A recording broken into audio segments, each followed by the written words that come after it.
Assalamualaikum warahmatullahi wabarakatuh. Kembali belajar dengan Miss Rahmi ya. Kali ini kita akan mempelajari tentang tekanan pada zat cair atau dikenal dengan tekanan hidrostatis ya. Nah, kita lihat tekanan hidrostatis ya. Secara fisika kita bisa membuktikan ya, kalau penyelam yang berada lebih bawah akan lebih sulit berenang dibandingkan penyelam yang dekat dengan permukaan ya. Misalkan seperti ini ya, ini yang bawahnya akan lebih sukar berenangnya dibandingkan bagian dekat dengan permukaan. Kenapa? Karena ia terkena tekanan hidrostatis yang lebih besar dibandingkan yang atas. Dia makin ke bawah, maka tekanan hidrostatisnya makin besar ya. Apa sih tekanan hidrostatis itu? Nah, secara definisi, tekanan hidrostatis adalah tekanan yang diakibatkan oleh gaya yang ada pada zat cair terhadap suatu luas bidang tekan dan pada kedalaman tertentu. Ya, kasarnya setiap jenis zat cair akan memberikan tekanan tertentu ya, tergantung dari kedalamannya. Nah, jadi sangat dipengaruhi oleh kedalaman kalau tekanan hidrostatis ini. Nah, ini rumus tekanan hidrostatis. Ya, perhatikan rumusnya. Ini ada P, ya, P sama dengan rho kali G kali H. Jadi tekanan hidrostatis ini dipengaruhi oleh rho itu ada tekanan rho-nya massa jenis zat cairnya, ya. G-nya ini adalah percepatan gravitasi, ya, sedangkan H-nya adalah tinggi atau kedalaman, ya, tinggi kedalaman yang diukur dari permukaan zat cair ya. Jadi hanya diingat-ingat tinggi atau kedalaman dari permukaan zat cair yang terukur untuk H-nya ya.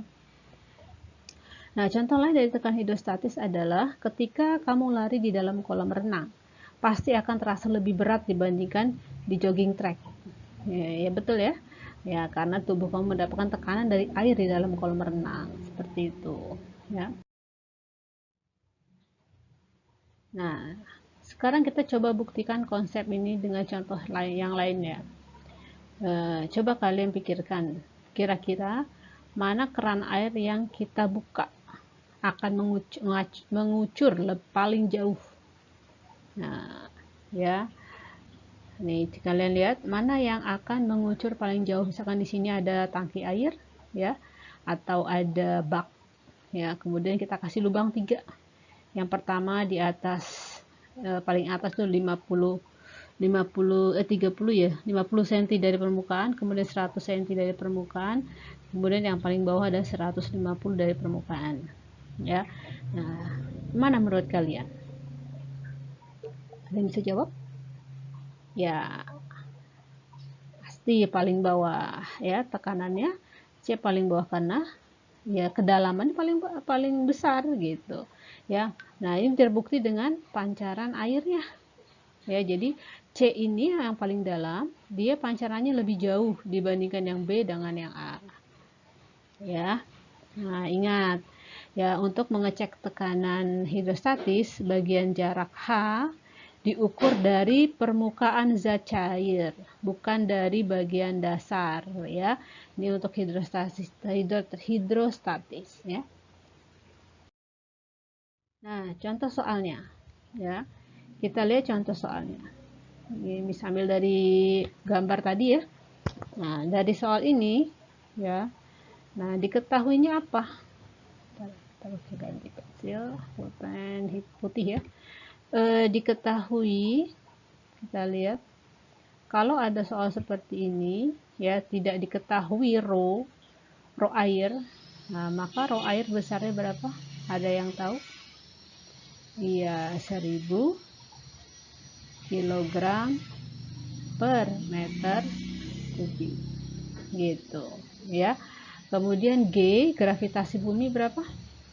Ya, boleh pakai 9,8, boleh pakai 10 juga boleh ya, karena ini tidak diketahui di soal. Nah, kamu boleh pakai 10 ya, pakai 9,8 juga boleh. Dan sekarang yang A, kita mau tahu nih tekanan di A itu berapa. Nah, rho air kali G kali HA. Yang kedalaman A berapa? ya. Jadi kita beda-beda nih. Massa jenis airnya 1000, gravitasinya 10, kedalaman hanya 50 cm. Kita tulis dulu di sini deh. H-nya itu sama dengan 50 cm. Kita rubah dulu jadi meter ya. Nah, kenapa? Karena ini kan meter, ini meter ya. Jadi 0,5 meter. Nah, dikali dengan H-nya 0,5. Jadi 5.000 Pascal. Gitu. Ya. Kalau yang B, ya, kita lihat. Yang B dia kedalamannya 100 cm ya. Ya, kita coba di slide berikutnya. Kita lihat yang B. Kita bagi dua papannya. Nah, untuk yang B ya, yang B itu H-nya HB, tulis HB ya. HB-nya itu 100 cm. Nah, berarti kalau 100 cm ini sama dengan berapa meter? Iya, 1 meter karena kita bagi 100 ya. Nah, tinggal kita masukkan tekanan di B sama dengan rho kali G kali H B. Gitu, kedalaman B. Rho-nya tadi 1000, G-nya 10, HB-nya 1. Nah, jadi jawabannya adalah 10.000 Pascal. Ya. Kemudian yang C ya. Kalau HC itu adalah 150 cm. Berarti H-nya 1,5 meter ya. Nah, berarti tekanan di C berapa? Berarti rho kali G kali HC. Ya. Udah tinggal kita masukkan 1000 dikali 10 dikali 1,5. Ya, berarti tekanannya berapa nih? 15.000 Pascal. Nah, terlihat ya. Kalau tekanan di C ternyata paling besar gitu ya.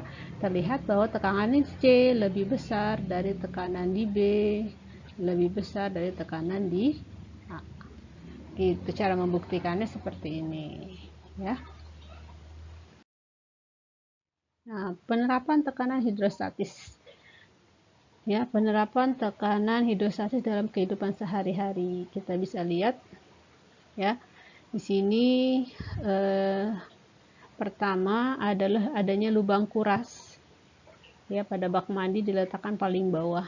Nah, ini ya, biar kotorannya semua keluar dan ya terbawa keluar semua. Kemudian yang kedua adalah semakin dalam menyelam, telinga akan semakin sakit. Ya, ini pengaruh juga dari tekanan. Ya, atau kadang merasa dada juga sakit gitu ya. Yang ketiga, bagian dasar bendungan dibuat lebih tebal dibandingkan bagian atas untuk menahan tekanan air. Nah, ini seperti ini. Ya, dindingnya ini makin ke bawah makin tebal. Ya, untuk mencegah mudahnya retak gitu ya. Atau bocor dari bagian bawahnya karena tekanan paling bawah itu besar. Nah, ini satu lain adalah pengecekan tekanan darah sebelum pemasangan infus. Agar mengalir, tekanan darah harus lebih rendah dari tekanan infus ya. Jadi diatur. Nah, di sini itu ya. Ini harus diatur. Nah, demikian pembelajaran tekanan hidrostatis ya. Nanti kita latihan soal. Miss akan kasih latihan soal pada berikutnya pada kolom tugas ya. Insyaallah mungkin itu yang bisa disampaikan. Semoga barokah ilmunya. Assalamualaikum warahmatullahi wabarakatuh.